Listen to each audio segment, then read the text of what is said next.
الحمد للہ وکفى والصلاة والسلام علی عباده الذین اصطفى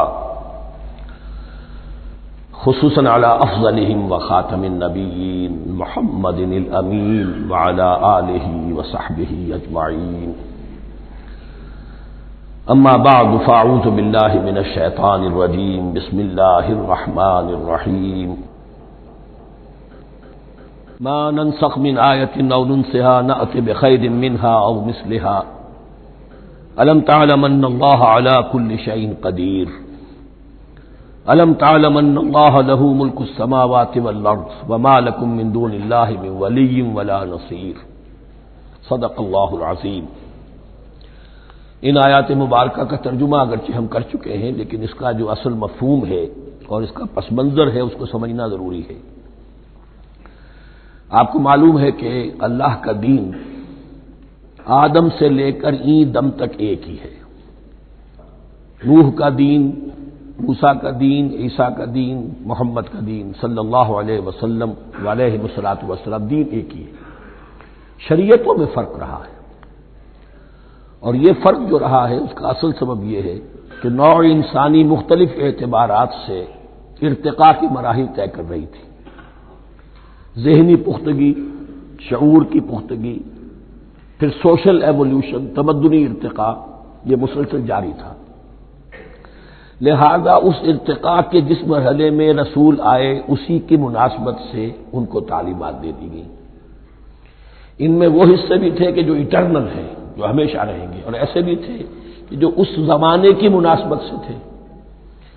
اب جب اگلا رسول آئے گا تو ظاہر بات ہے کہ ان میں سے کچھ چیزوں میں تغیر و تبدل ہو جائے گا، کچھ چیزیں نئی آ جائیں گی، کچھ پرانی ساقط ہو جائیں گی۔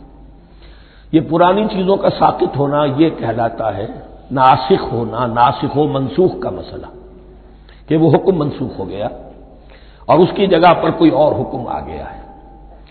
یا تو اللہ تعالیٰ تعین کے ساتھ منسوخ فرماتے ہیں، یا یہ کہ اس شے کو سرے سے لوگوں کے ذہنوں سے زائل کر دیتے ہیں۔ اعتراض یہ کر رہے تھے یہودی کہ اگر تو یہ دین وہی ہے جو موسیٰ کا تھا تو ظاہر بات ہے کہ پھر شریعت پوری وہی ہونی چاہیے۔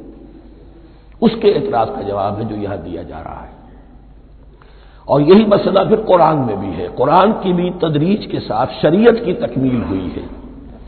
جیسا کہ میں نے پہلے عرض کیا تھا، شریعت کا بلو پرنٹ آپ کو سورہ بقرہ میں مل جائے گا آگے چل کر، لیکن شریعت کی تکمیل ہوئی ہے سورہ مائدہ میں۔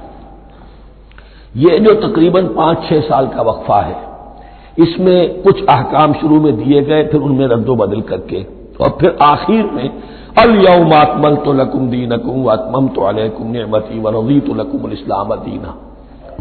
تو یہ ناسخ و منسوخ کا مسئلہ صرف سابقہ شریعتوں اور شریعت محمدی میں نہیں ہے صلی اللہ علیہ وسلم، بلکہ خود شریعت محمدی میں بھی زمانی اعتبار سے ارتقاء ہوا ہے کہ پہلے شراب کے بارے میں حکم دیا گیا کہ اس کی مضرت زیادہ ہے، گناہ کا پہلو زیادہ ہے، کچھ فائدے بھی ہیں بس۔ اس کے بعد آیا اگر شراب کے نشے میں ہو تو نماز مت پڑھو، نماز کے قریب مت جاؤ۔ تو مائدہ میں آخری حکم آ گیا، حال انتم منتہون، اب باز آتے ہو کہ نہیں آتے، حرام کر دیا گیا۔ تو یہ تدریجاً ہوا ہے۔ تو ناسخ و منسوخ قرآن میں بھی ہے، اور ناسخ و منسوخ قرآن اور تورات کے مابین بھی ہے۔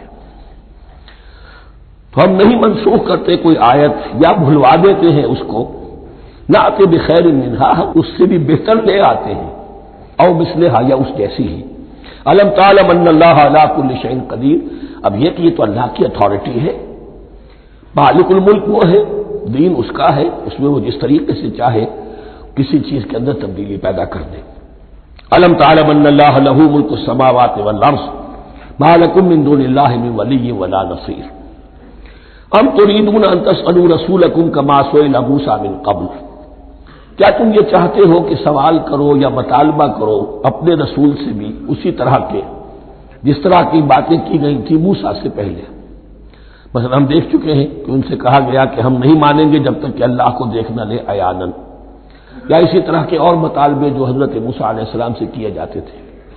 یہاں مسلمانوں کو سکھایا جا رہا ہے کہ اس روش سے باز آؤ، ایسی بات تمہارے اندر پیدا نہیں ہونی چاہیے۔ وَمَن يَتَبَدَّلِ الْكُفْرَ بِالْإِيمَانِ فَقَدْ ضَلَّ سَوَاءَ السَّبِيلِ، ظاہر بات ہے ایسی حرکتیں بھی اب مسلمانوں میں سے بھی جو منافقین ان میں شامل تھے وہی کر رہے ہوں گے اس لیے فرمایا کہ جو کوئی ایمان کو ہاتھ سے دے کر کفر کو لے لے گا، یعنی منافق کیونکہ دو طرفہ ہوتا ہے، اب اس کا بھی امکان ہوتا ہے کہ یکسو ہو جائے کفر کی طرف، اور اس کا بھی امکان ہوتا ہے کہ بالآخر یکسو ہو جائے ایمان کی طرف۔ مذبذبین بین ذالک کی کیفیت میں جو مبتلا ہے، اس کے دو یہ امکانات ہیں۔ تو جو کفر کی طرف جا کر مستقل طور پر راغب ہو گیا اس کا ذکر ہے، ومن یتبدل الکفر بالایمان فقد ضل سواء السبیل، تو وہ تو سیدھی راہ سے بھٹک گیا۔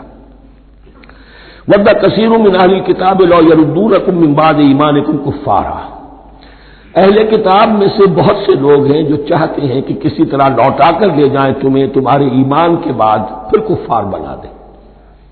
یہ ایسے ہی ہے کہ جیسے کسی بلی کی دم کٹ جائے تو وہ یہ چاہے گی کہ ساری بلیوں کی دمیں کٹ جائیں تاکہ وہ کوئی علیحدہ سے نمایاں نہ رہے۔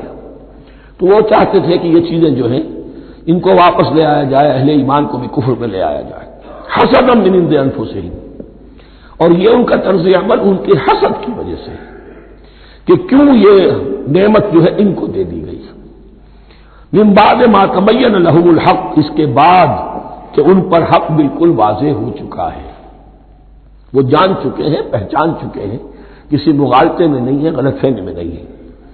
فاعفوا واصفحوا، یہ بہت اہم ہے مقام۔ تو اے مسلمانوں تم معاف کرتے رہو اور صرف نظر سے کام لو۔ اس کا اصل مطلب کیا ہے؟ ابھی تو چونکہ مدنی دور کا آغاز ہو رہا ہے، ابھی کشمکش کے اور کشاکش کے اور مقابلے کے اور تصادم کے بڑے سخت مراحل آ رہے ہیں، چونکہ تمہارا سب سے پہلا جو محاذ ہے وہ تو کفار مکہ کے خلاف ہے، سب سے بڑھ کر وہی آئیں گے، تم پر حملے کریں گے، جنگیں ہوں گی، تو فوری طور پر یہ جو آستین کے سانپ ہیں ان کو ابھی چھیڑو مت، جب تک یہ پڑے رہیں ڈورمنٹ، انہیں پڑا رہنے دو۔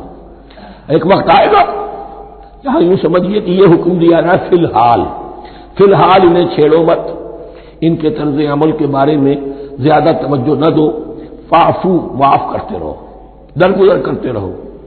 اور وصفحو کہتے ہیں، صفح کہتے ہیں ایک طرف کا، یہ صفح ہے، یہ ورق ہے، صرف نظر کر لینا، دیکھا اندیکھا کر لینا، نظر انداز کر دینا، حتی یاتی اللہ بامرہ، یہاں تک کہ اللہ اپنا فیصلہ لے آئے۔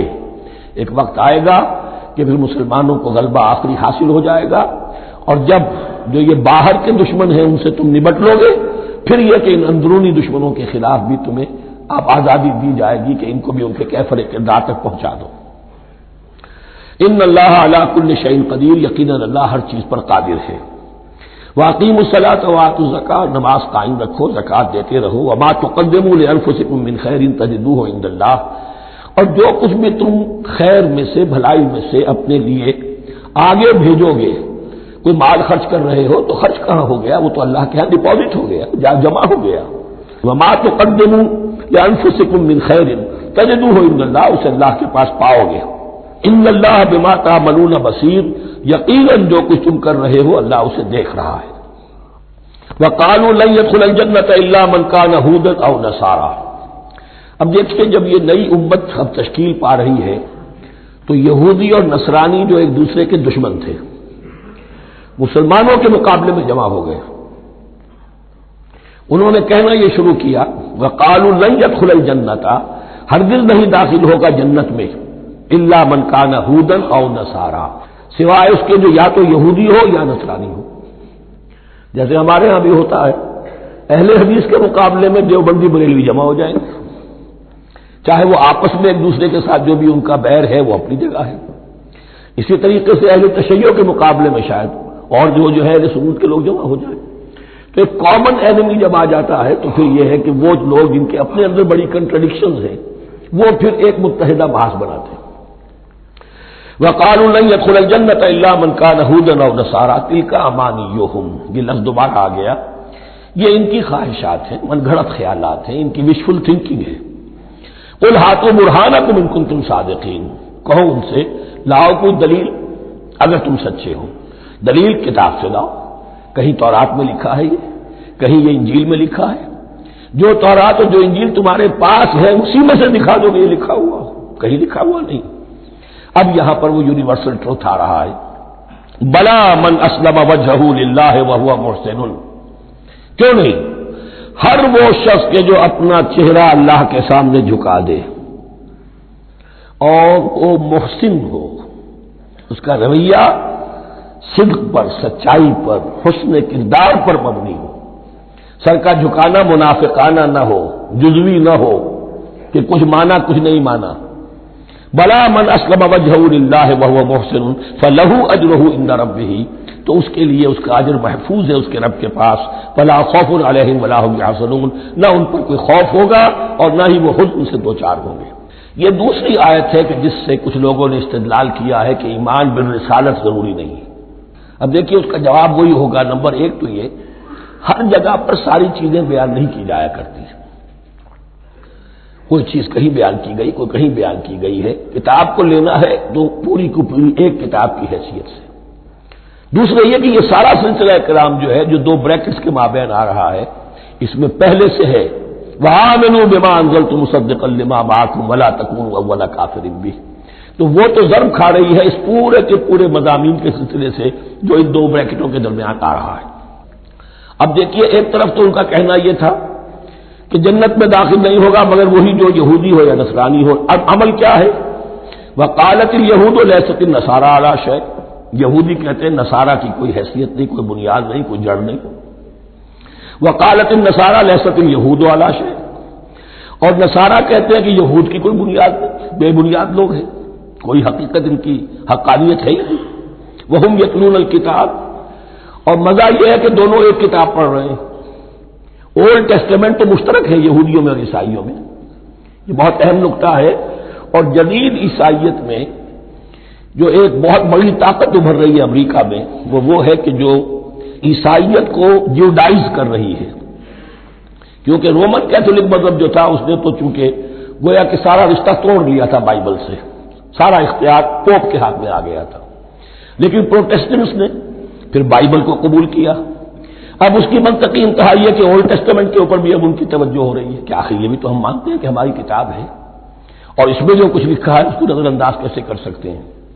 تو حال ہی میں ہم نے جو ایک سیمینار کیا تھا امریکہ میں، جس میں ایک یہودی عالم بھی آئے تھے، ایک عیسائی بھی آئے تھے، اور مسلمانوں کی طرف سے بھی ہمارے ایک ساتھی بلال کوشل نے بات کی تھی، تو وہاں ایک یہودی عالم نے کہا کہ اس وقت اسرائیل کو سب سے بڑی سپورٹ جو مل رہی ہے وہ ان عیسائیوں سے مل رہی ہے امریکہ میں سے، کہ جو اس وقت ایونجلسٹ کہلاتے ہیں وہاں پر، اور جو ایک بڑا فرقہ بن کر ابھر رہے ہیں۔ بہرحال یہ ان کا طرز عمل ہے۔ وَهُمْ يَتْلُونَ الْكِتَابَ، اور وہ دونوں کے دونوں کتاب کے پڑھنے والے ہیں۔ كَذَلِكَ قَالَ الَّذِينَ لَا يَعْلَمُونَ مِثْلَ قَوْلِهِمْ، اسی طرح کہا تھا ان لوگوں نے کہ جو کچھ بھی نہیں جانتے انہی کی سی بات کہی تھی، یعنی یہ اشارہ ہے مشرکین مکہ کی طرف۔ فَاللَّهُ يَحْكُمُ بَيْنَهُمْ يَوْمَ الْقِيَامَةِ فِيمَا كَانُوا فِيهِ يَخْتَلِفُونَ، تو اللہ تعالیٰ فیصلہ کر دے گا ان کے مابین قیامت کے دن ان تمام باتوں کا جن میں کہ یہ اختلاف کر رہے تھے۔ وَمَنْ أَظْلَمُ مِمَّنْ مَنَعَ مَسَاجِدَ اللَّهِ أَنْ يُذْكَرَ فِيهَا اسْمُهُ وَسَعَىٰ فِي خَرَابِهَا۔ اب دیکھیے یہاں جو بقیہ یہ آیات آ رہی ہیں، تو اگرچہ خطاب تو ہے وہ بریکٹس کے مابین، خطاب میں بنی اسرائیل، لیکن اب یہاں کچھ ریفرنسز اہل مکہ کی طرف شروع ہو گئے ہیں، اور اس کے بعد سے حضرت ابراہیم کا تذکرہ آئے گا، پھر تحویل قبلہ کا ذکر آئے گا۔ تحویل قبلہ میں ظاہر بات ہے کہ وہ قبلہ جو ہے وہ مشرکین مکہ کے قبضے میں تھا اس وقت، اس حوالے سے ریلیونٹ کچھ مضامین جو ہیں اس کی تمہید باندھی جا رہی ہے۔ یہ ساری تمہید ہے جو آگے آنے والا مضمون ہے تحویل قبلہ، جو علامت تھی اس بات کی کہ اب وہ سابقہ امت مسلمہ معزول کر دی گئی اور نئی امت محمد صلی اللہ علیہ وسلم اس مقام پر نصب کر دی گئی، انسٹال کر دی گئی۔ اس کے حوالے سے جو مسئلے اٹھیں گے، اسی لیے قال الذین لا یعلمون مثل قولہم، میں نے عرض کیا کہ یہ مشرکین مکہ کی طرف اشارہ ہے۔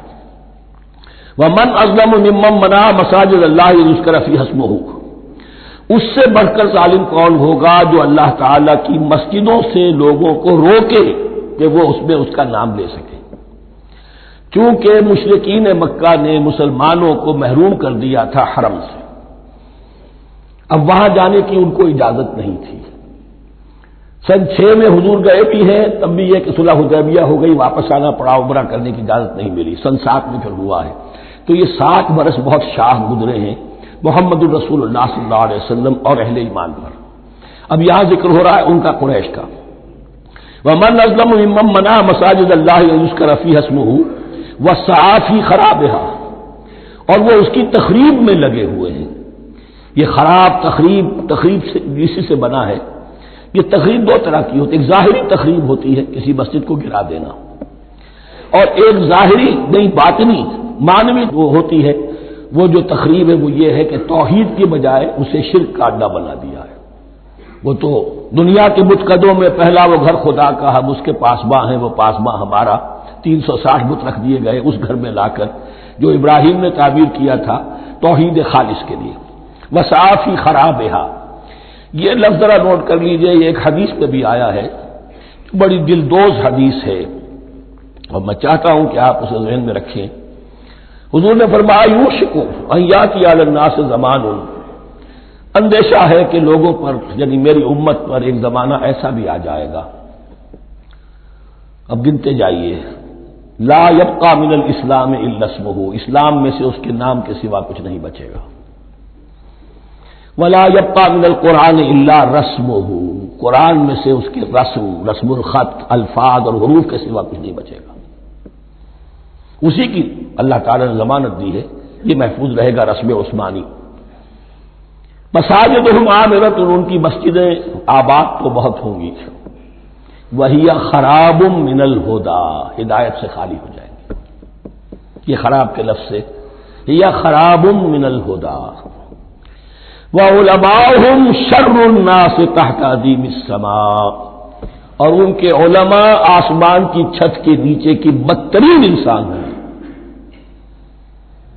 من عندہم تخرج الفتنۃ وفیہم تعود، فتنہ انہی کے اندر سے برآمد ہوگا، انہی میں گھس جائے گا، یعنی ان کا کام فتنہ انگیزی، مخالفت، جنگ و جدال، بھڑکانا، اپنے اپنے فرقے کے لوگوں کے جذبات کو بھڑکاتے رہنا اور مسلمانوں کے اندر اختلافات کو ہوا دینا، یہی ان کا کام رہ جائے گا۔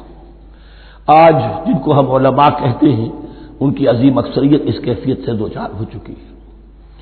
جب مذہب اور دین پیشہ بن جائے تو کوئی خیر اس میں باقی نہیں رہتا۔ یہ دین اور مذہب پیشہ نہیں تھا، اسلام میں کوئی پیشوائیت نہیں، اسلام میں کوئی پاپائیت نہیں، اسلام میں کوئی برہمنزم نہیں، اسلام تو ایک کھلا، ہر شخص کتاب اللہ پڑھے، ہر شخص عربی سیکھے، ہر شخص کو امامت کے قابل ہونا چاہیے، ہر شخص اپنی بچی کا نکاح خود پڑھائے، ہر شخص اپنے والد کا جنازہ خود پڑھے۔ یہ جو ہم نے پیشہ بنا دیا ہے اور پھر انہیں پیسے دیتے، ظاہر بات ہے کہ پھر اس پیشے کے اندر تو پیشے میں عیب نہیں، رکھیے نہ فرحاد کو نام، پھر تو پیشہ میں تو جو کچھ پیشہ ورانہ چشمکیں ہوتی ہیں اور جو خباثتیں ہوتی ہیں وہ آتی ہیں۔ لیکن ساتھ ہی یہ بات واضح رہے کہ علماء حق سے دنیا خالی نہیں ہوگی، علماء حق بھی ہیں، لیکن کسی کے ماتھے پر لکھا ہوا نہیں ہوتا کہ یہ علماء حقانی میں سے اور یہ علماء سوئی میں سے ہے۔ باقی یہ صحیح بات ہے کہ اکثریت ادھر جا چکی ہے، ورنہ امت کا بیڑا غرق نہ ہوتا، سیدھی بات، یہ بیڑا غرق ہوا ہے تو آخر کوئی سبب ہے۔ اولئک ما کان لهم ان يدخلوها الا خائفین، ایسے لوگوں کو تو سوائے اس کے ان کا کوئی مقام نہیں ہے کہ انہیں داخل ہونے کی بھی اجازت نہیں ہونی چاہیے اس میں، یعنی اللہ کی مسجدوں میں، مگر خوف زدہ ہو کر، ڈر کر۔ لہم فی الدنیا خزی، ان کے لیے دنیا میں بھی رسوائی اور ذلت ہے، وَلَهُمْ فِي الْآخِرَةِ عَذَابٌ عَظِيمٌ، اور آخرت میں ان کے لیے عذاب عظیم ہے۔ وَلِلَّهِ الْمَشْرِقُ وَالْمَغْرِبُ، اب دیکھیے تمہید ہو رہی ہے تحویل قبلہ کے لیے۔ اب ظاہر بات ہے کہ بڑی حساس جو ہے وہ ایک کیفیت تھی یہ، تو یروشلم کے ساتھ جن کو دلچسپی تھی اور ان کے دلوں میں اس کی عقیدت تھی، مکہ مکرمہ اور بیت اللہ کے ساتھ جن کو دلچسپی تھی اور ان کے دلوں میں اس کی عقیدت تھی، تو اس حوالے سے یہ قبلہ بدلنا، اور 2 دفعہ بدلا ہے قبلہ، پہلے آ کے مدینے میں حضور نے یروشلم کی طرف 16 مہینے نماز پڑھی اور پھر تحویل قبلہ ہوا، تو اب اس میں کئی امتحان ہو گئے، وہ آگے آ جائے گا، لیکن اس کی تمہید باندھی جا رہی ہے۔ للہ المشرق والمغرب، مشرق اور مغرب سب اللہ کے ہیں، یعنی اگر ہم رخ کرتے ہیں مغرب کی طرف تو اس کے معنی یہ نہیں ہے کہ اللہ مغرب میں ہے، معاذ اللہ، اللہ تو جہت سے، مقام سے، ماورا وراء الورا، تو یہ ہے کہ ایک یکسانیت پیدا کرنے کے لیے اجتماعی رد دینے کے لیے ایک چیز کو قبلہ بنا دیا، علامت ہے۔ غالب نے ٹھیک کہا ہے، قبلے کو اہل نظر قبلہ نما کہتے ہیں۔ قبلہ جو ہے وہ مسجود تو نہیں ہے پرے سرحد ادراک سے اپنا مسجود، قبلے کو اہل نظر قبلہ نما کہتے ہیں۔ للہ المشرق والمغرب فینما تولوا فثم وجہ اللہ، جدھر بھی تم رخ کرو گے وہ اللہ ہی کا رخ ہے۔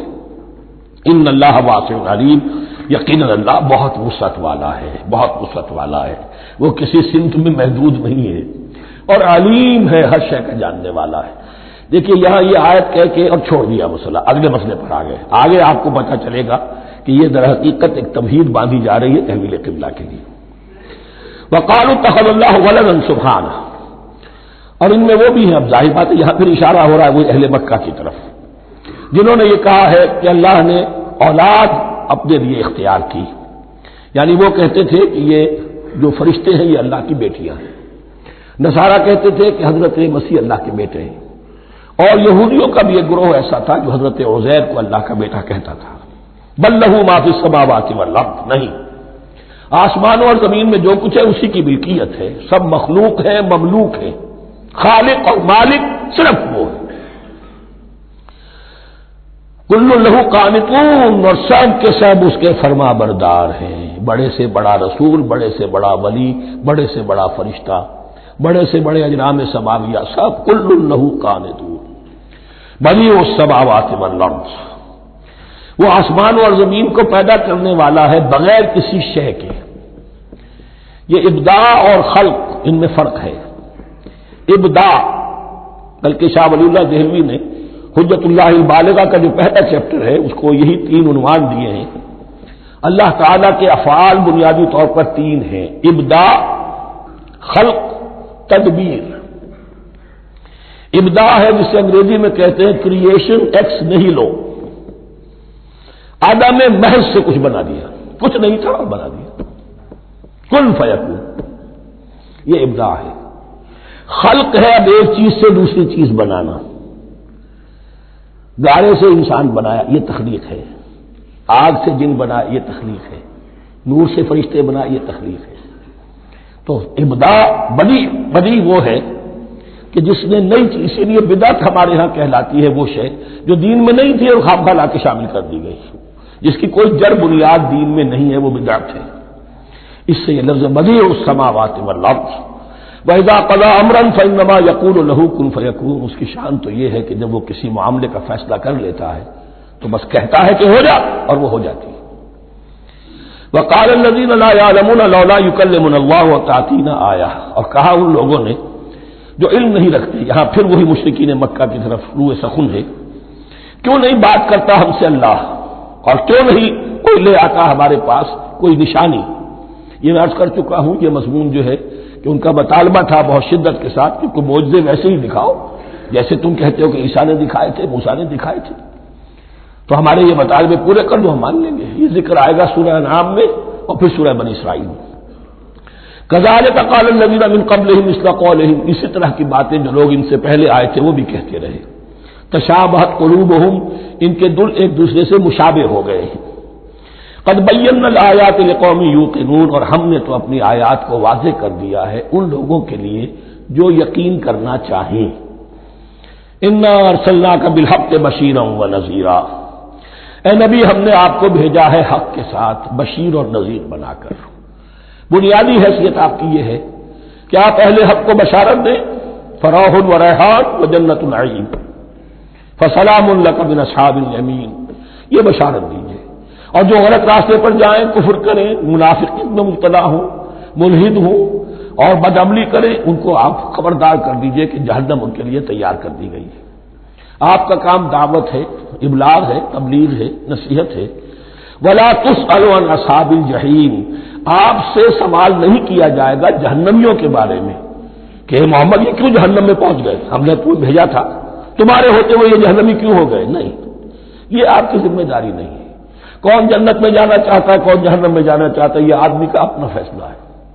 آپ کا کام ہے کہ حق کو واضح کر دیں، ہاں وضاحت میں کمی نہ رہ جائے، حق واضح ہو جائے، کوئی اشتباہ نہ ہو، بالکل مبرہن ہو جائے، واضح ہو جائے، بس یہ ذمہ داری آپ کی ہے، اس سے زیادہ نہیں۔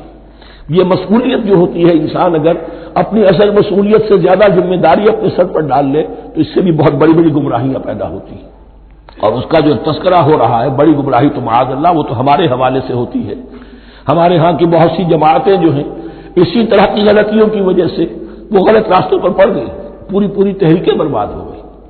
لیکن یہاں بھی حضور کا معاملہ کیا ہو رہا تھا کہ حضور چاہتے تھے کہ کسی طرح یہ علماء یہود ایمان لے آئے، بہرحال حضور کے دل میں رغبت، آخر مکے میں آپ تھے تو دعائیں مانگتے تھے، اے اللہ عمرو بن ہشام اور عمر بن خطاب میں سے کسی ایک کو تو میری جھولی میں ڈال دے۔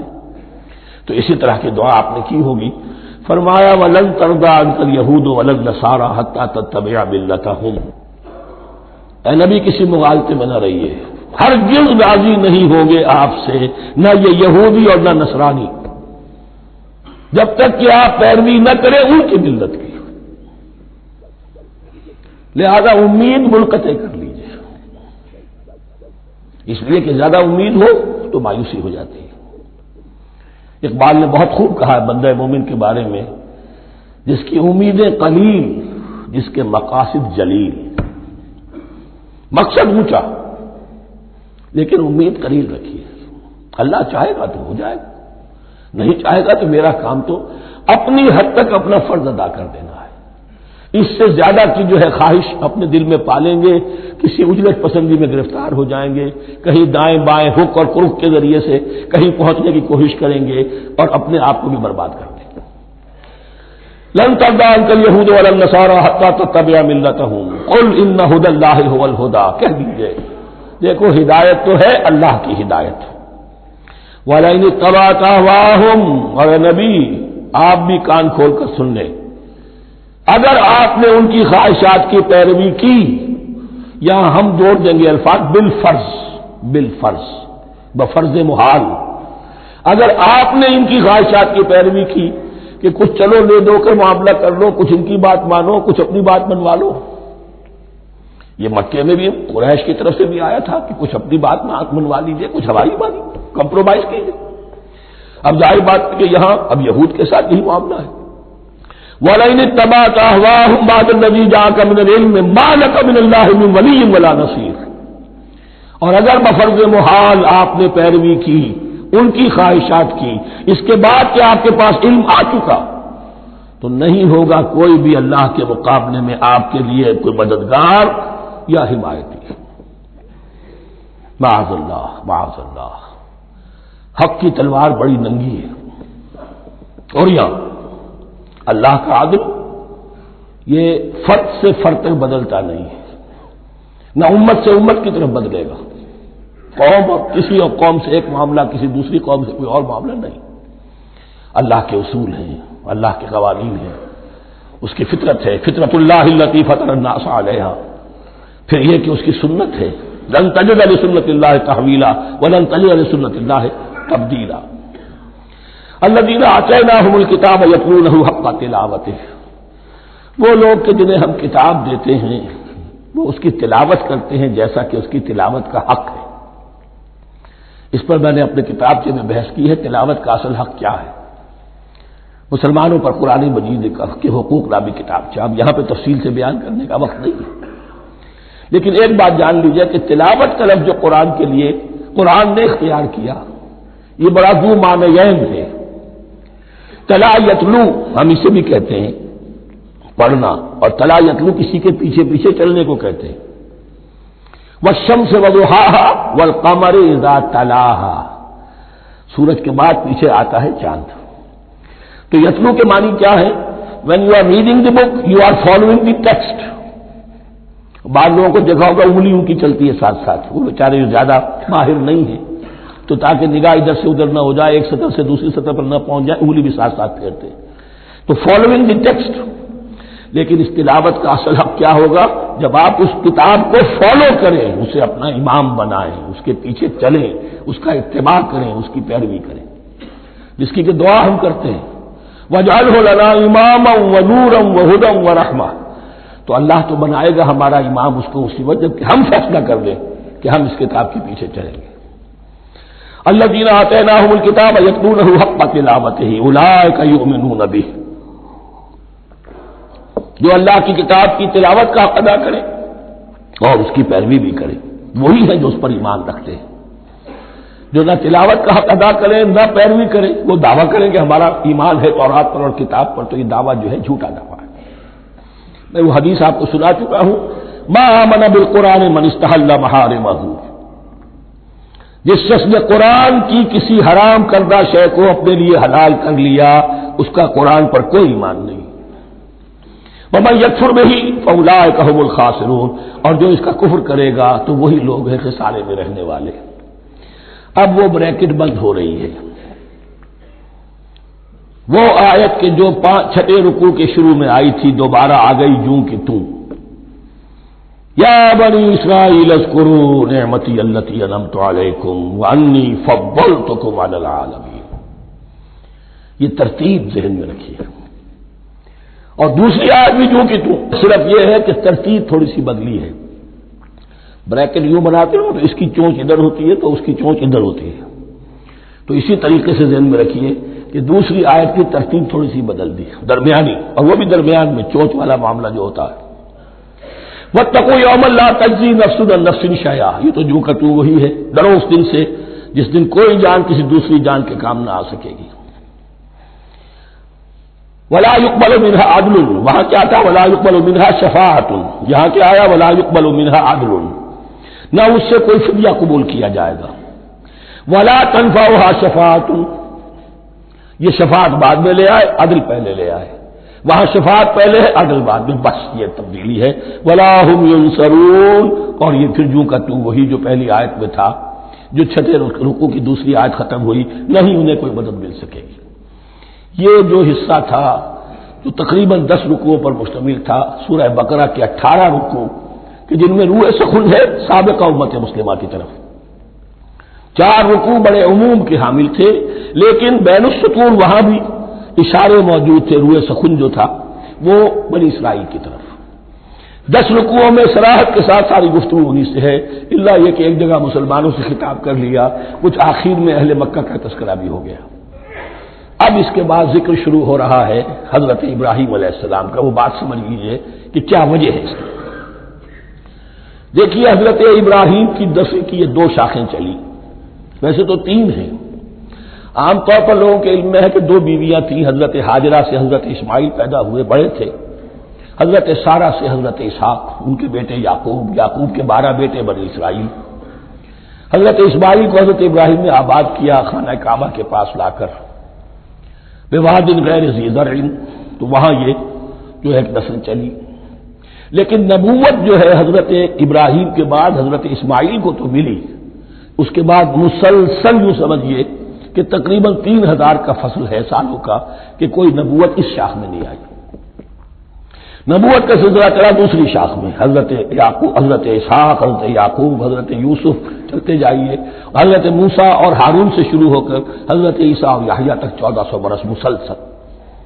اگرچہ تیسری شاخ بھی تھی، بنو قطورہ کہلاتے، تیسری اہلیہ آپ کی تھی قطورہ، بنی قطورہ میں سے ان کی اولاد بڑی کثیر تھی، ان میں سے ایک مدین تھے، مدین یا مدیان، ان میں حضرت شعیب کی بعثت ہوئی تھی۔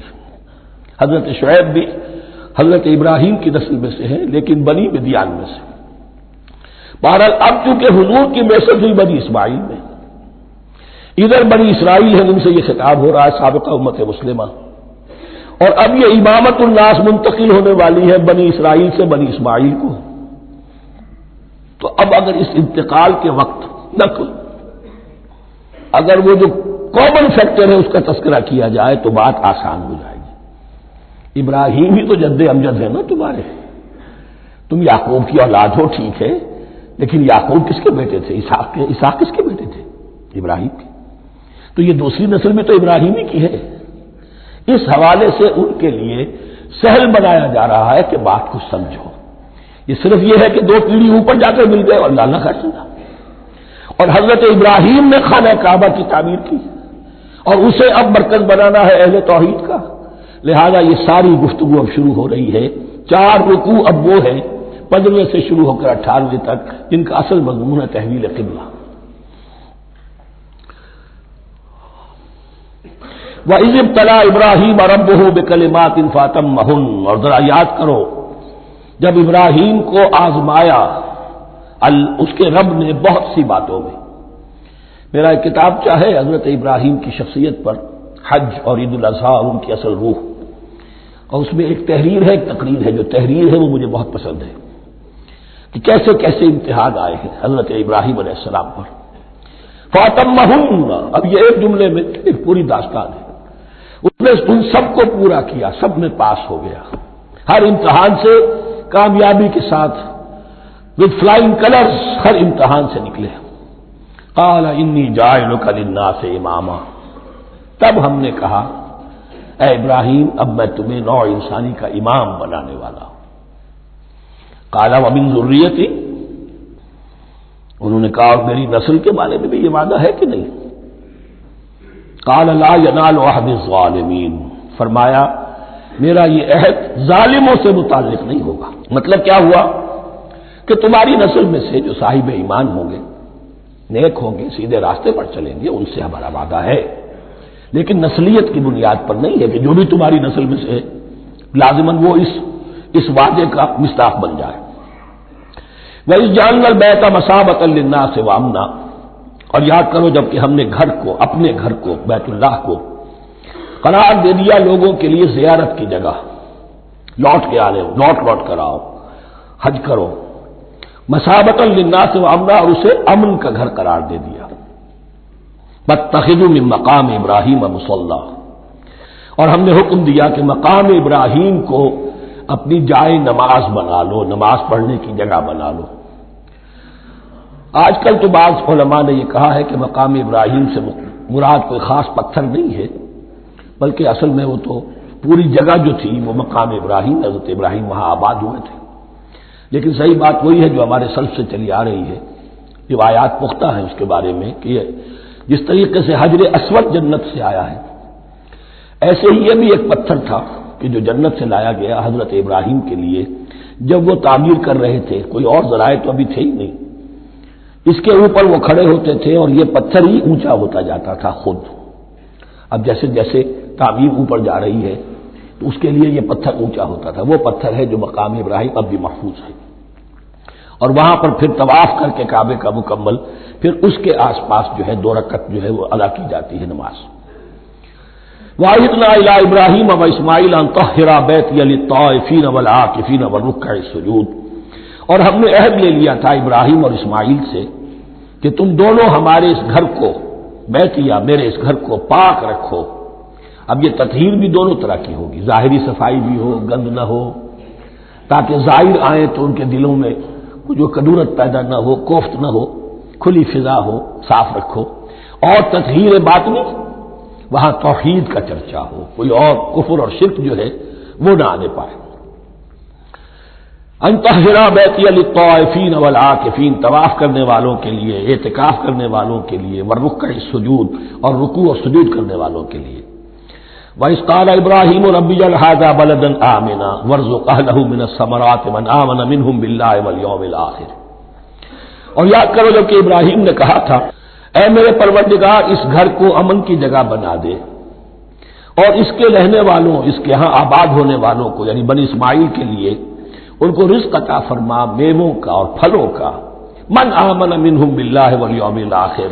اب یہاں حضرت ابراہیم خود رک گئے کہ میں اپنی ساری اولاد کے لیے یہ دعا نہ کروں، اس لیے کہ وہاں روک دیا گیا تھا لا ینال عہد الظالمین. تو جو بھی ان میں سے ایمان اور عمل صالح والے ہوں اور یوم آخر پر ایمان رکھتے ہوں، اجعل هذا البلد آمنا وارزق اهله من الثمرات من آمن منهم باللہ والیوم الآخر.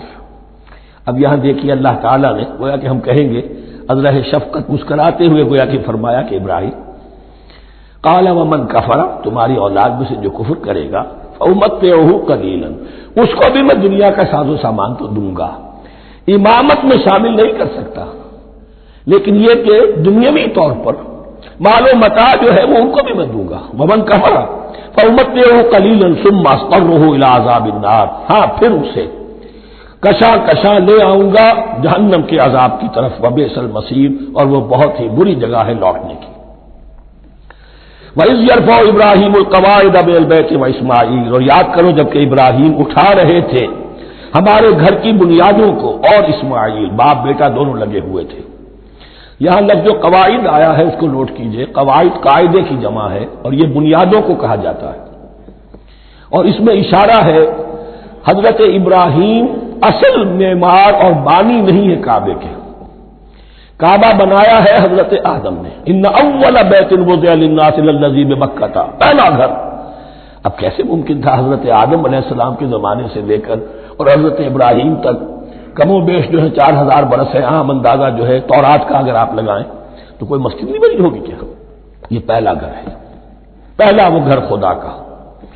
تو اس کی بنیادیں رہ گئی تھی، باقی وہ امتداد زمانہ سے، اور چونکہ یہ سیلاب کا راستہ تھا، سیلاب کی وجہ سے وہ سب جو ہے دیواریں بہہ گئی تھی، صرف بنیادیں تھیں۔ ان بنیادوں کو پھر وَإِذْ بَوَّأْنَا لِإِبْرَاهِيمَ مَكَانَ الْبَيْتِ، یہ سورہ حج میں جا کر مضمون تفصیل سے آئے گا۔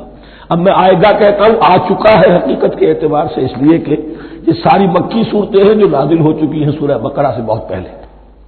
تو جب وہ ان بنیادوں کو اٹھا رہے تھے تو دعائیں مانگ رہے تھے، ربنا تقبل منا انک انت السمیع العلیم، اے رب ہماری اس کوشش کو، ہماری اس مشقت کو، محنت کو قبول فرما۔ باہر گھر بنا رہے ہیں، پتھر اٹھا اٹھا کر لا رہے ہیں، حضرت اسماعیل کی عمر اس وقت لگ بھگ 13 برس ہے، ہاتھ بٹا رہے ہیں۔ ربنا تقبل منا انک انت السمیع العلیم، اے رب ہماری اس کوشش کو شرف قبول عطا فرما، یقیناً تو سب کچھ سننے والا اور جاننے والا ہے۔ ربنا وجعلنا مسلمین لک، اور اے رب ہمیں اپنا فرما بردار بنائے رکھ۔ نوٹ کیجئے ابراہیم کہہ رہے ہیں، تو میں اور آپ اگر مطمئن ہو جائیں کہ میری موت لازماً حق پر ہوگی تو بہت بڑا دھوکہ ہے۔ ڈرتے رہنا چاہیے، اللہ کی پناہ طلب کرتے رہنا چاہیے۔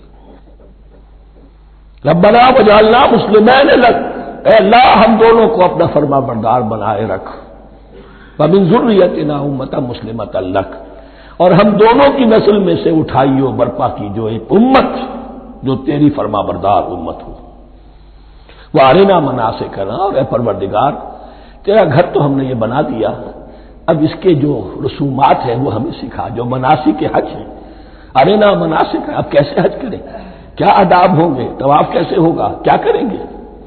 وتب علینا، اور ہم پر اپنی شفقت کی نظر فرما، انک انت التواب الرحیم، یقیناً تو ہی ہے بہت ہی زیادہ توبہ کا قبول فرمانے والا اور شفقت کے ساتھ رجوع کرنے والا اور رحم فرمانے والا۔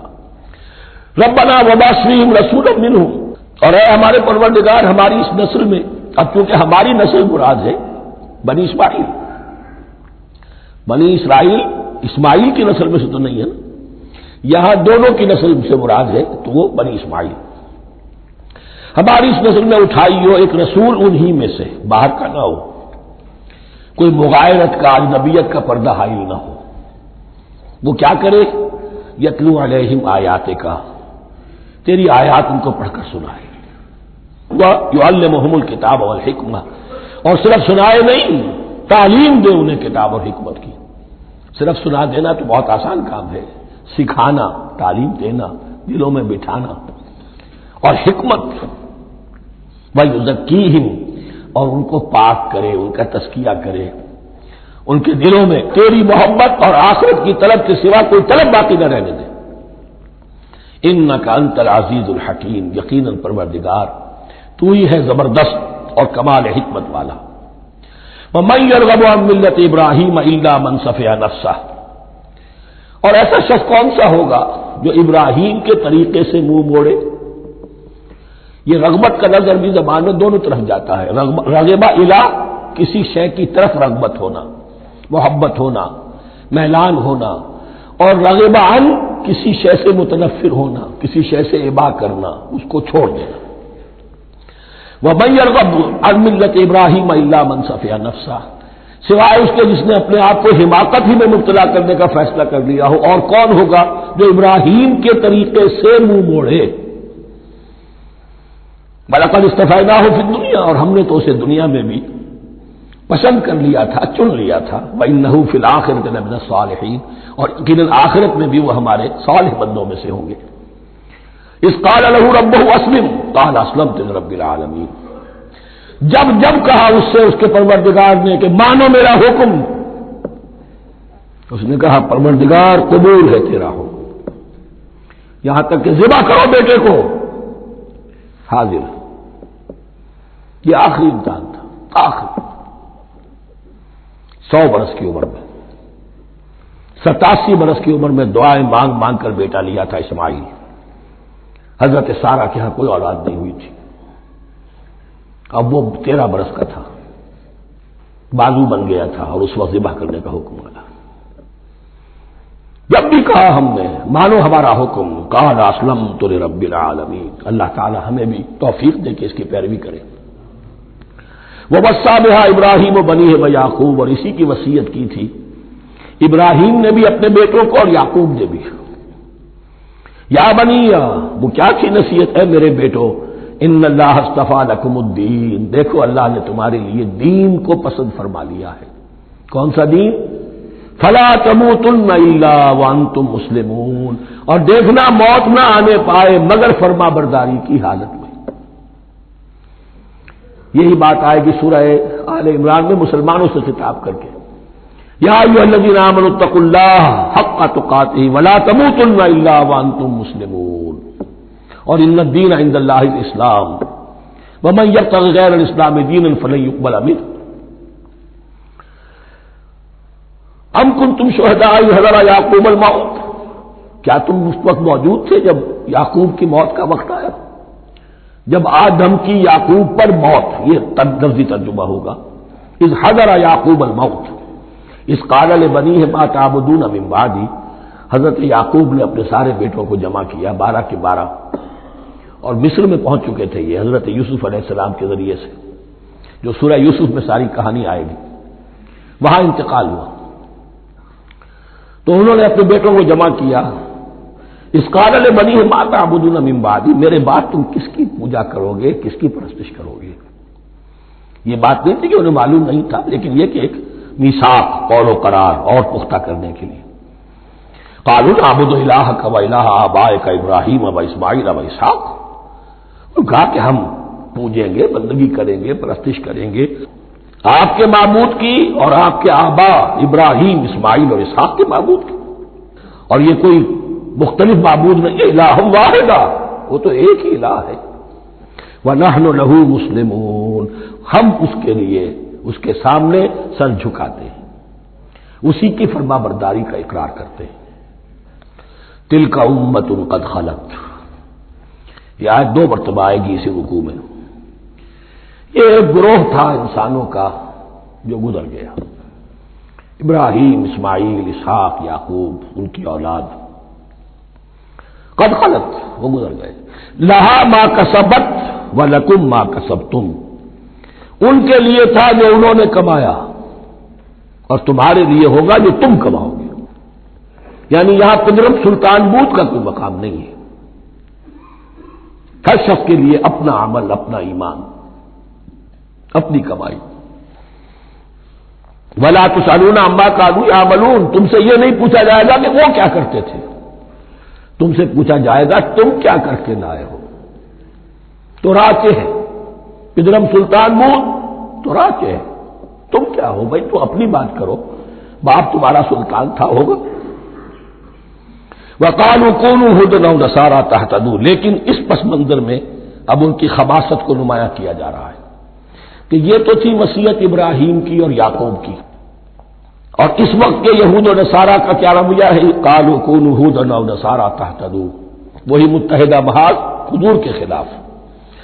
یا تو یہودی، انہوں نے کہا کہ یا یہودی ہو جاؤ یا نصرانی تو ہدایت پر ہو جاؤ گے۔ قل بل ملت ابراہیم حنیفہ، کہہ دیجئے نہیں، بل نتبع، ہم تو نتبع یہاں پر محذوف مانیے، بل نتبع ملت ابراہیم حنیفہ، نہیں، ہم تو پیروی کریں گے ابراہیم کے طریقے کی، بالکل یکسو ہو کر۔ وما کان من المشرکین، اور وہ مشرکوں میں سے نہیں تھے۔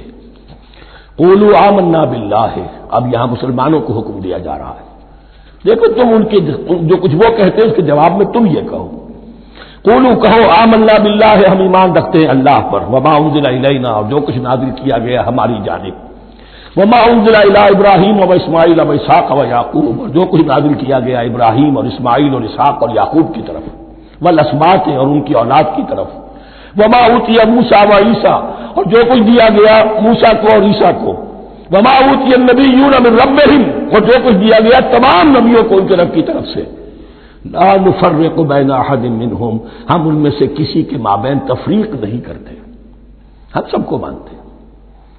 دیکھیے ایک ہے تفضیل، کسی کو ایک کو زیادہ افضل سمجھنا دوسرے سے، یہ اور بات ہے، وہ تو سورہ آل عمران میں آئے گا تلک الرسل فضلنا بعضهم علی بعض۔ تفریق یہ کہ ایک کو مانے ایک کو نہ مانے، ان رسولوں میں سے ایک کا انکار سب کا انکار ہے۔ لا نفرق بین احد منہم ونحن له مسلمون، اور ہم نے تو اسی کی فرما برداری کا قلادہ اپنی گردن میں ڈال دیا ہے۔ فَإِنْ آمَنُوا بِمِثْلِ مَا آمَنْتُمْ، پھر اے مسلمانوں اگر یہ بھی ایمان لائے یہود اور نصارہ بالکل اسی طرح جیسے تم ایمان لائے ہو، نو کمپرومائز، ٹھیک ٹھیک وہی دین اختیار کریں، وہی راستہ جو کہ محمد کے ذریعے سے تمہیں دیا گیا صلی اللہ علیہ وسلم۔ فَإِنْ آمَنُوا بِمِثْلِ مَا آمَنْتُمْ بِهِ فَقَدِ اهْتَدَوْا، تب وہ ہدایت پر ہوں گے۔ وَإِنْ تَوَلَّوْا، اور اگر وہ پیٹھ موڑ لے، فَإِنَّمَا هُمْ فِي شِقَاقٍ، تو اس کے معنی یہ ہے کہ وہ زدہ میں اور دشمنی کے اندر وہ مبتلا ہو چکے ہیں۔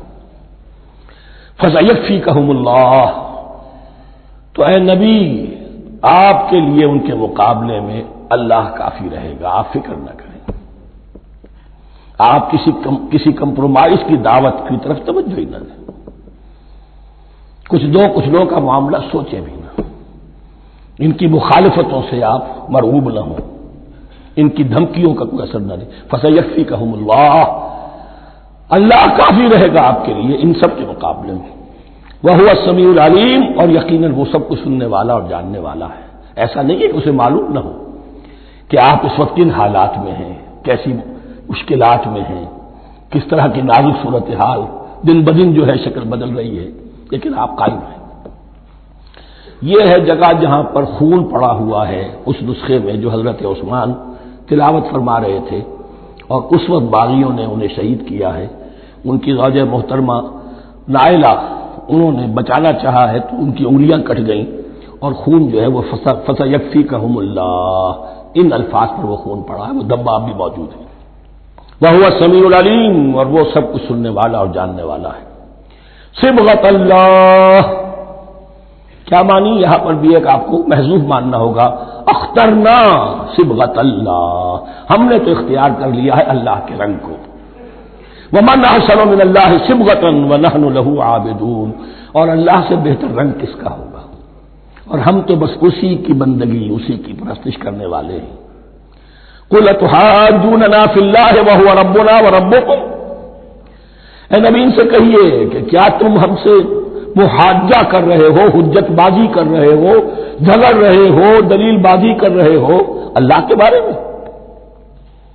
وَهُوَ رَبُّنَا وَرَبُّكُمْ، وہ تو ہمارا رب بھی ہے تمہارا رب بھی ہے، رب تو ایک ہے، رب بھی ایک، اس کا دین بھی ایک، ہاں شریعتوں میں فرق ہوا ہے۔ قُلْ أَتُحَاجُّونَنَا فِي اللَّهِ وَهُوَ رَبُّنَا وَرَبُّكُمْ وَلَنَا أَعْمَالُنَا وَلَكُمْ أَعْمَالُكُمْ، رب تو ہمارا بھی وہ تمہارا بھی وہ، البتہ ہمارے لیے ہوں گے ہمارے عمل، تمہارے لیے ہوں گے تمہارے عمل۔ وَنَحْنُ لَهُ مُخْلِصُونَ، اور ہم تو اس کے لیے اپنے آپ کو خالص کر لینے والے ہیں۔ یہ ذرا 3 الفاظ یہاں پہ نوٹ کر لیجئے، یہ میرے اور آپ کے لیے لمحہ فکریہ ہیں۔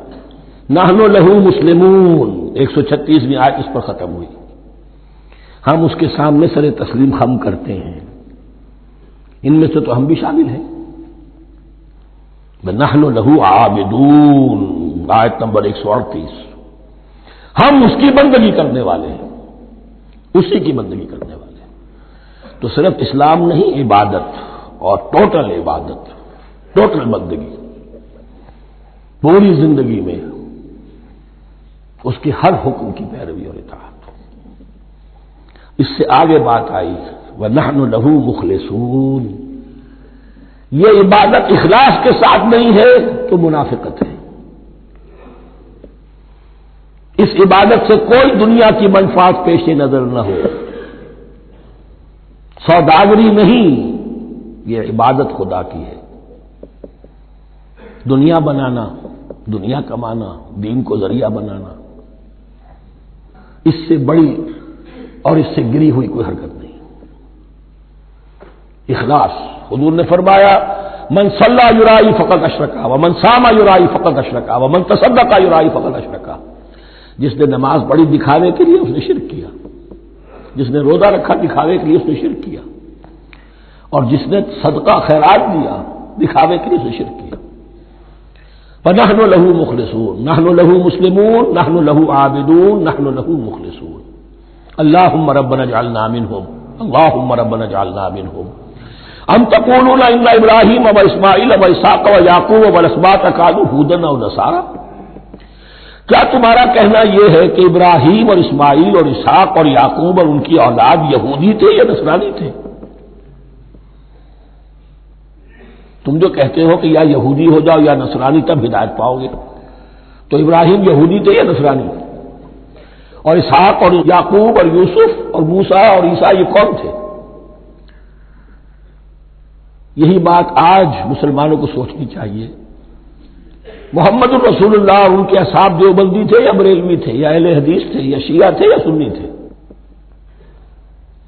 ان تقسیموں سے اوپر ہونے کی ضرورت ہے۔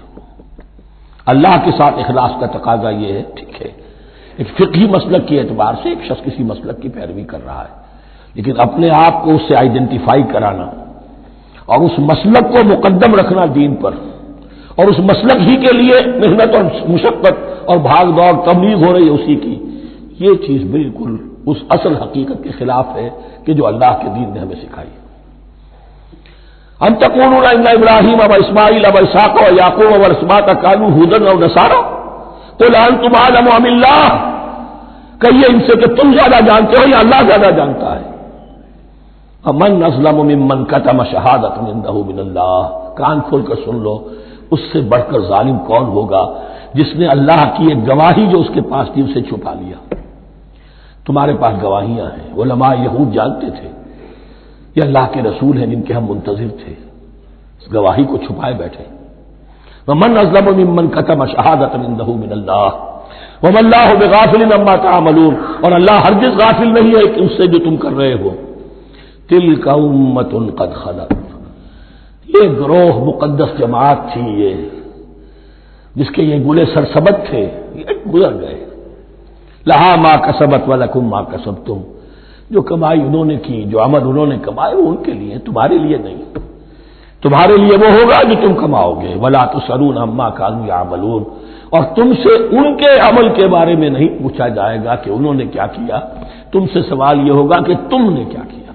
بارک اللہ لی ولکم فی القرآن العظیم ونفعنی وإیاکم بالآیات والذکر الحکیم۔